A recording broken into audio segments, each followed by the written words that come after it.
Assalamualaikum warahmatullahi wabarakatuh. Secara umum, adjektiva adalah kata yang menyatakan sifat, keadaan, watak seseorang, binatang, ataupun benda.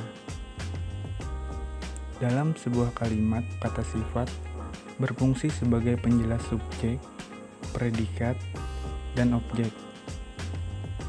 Itu sudah kita pelajari di pelajaran bahasa Indonesia di sekolahan ya.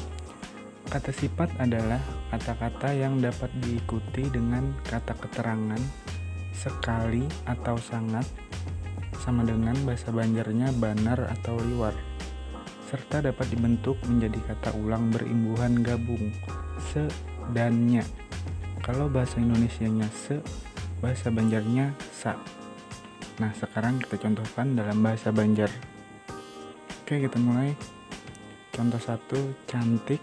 Bahasa Banjarnya bungas, cantik sekali, secantik-cantiknya. Nah, kalau bahasa Banjarnya bungas bener, sabungas-bungasnya. Bungas contoh yang kedua, sangat cantik, liwar bungas atau liwar bungasnya.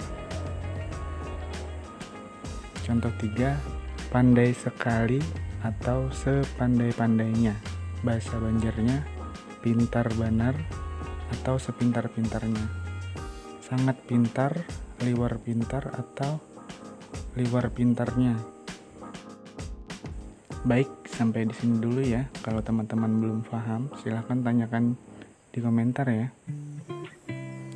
Jika video ini bermanfaat buat kalian dan orang lain, silahkan dukung channel ini dengan cara subscribe, like, komen, dan jangan lupa aktifkan notifikasinya ya, agar kalian tidak ketinggalan video belajar bahasa Banjar yang berikutnya. Akhir kata, assalamualaikum warahmatullahi wabarakatuh.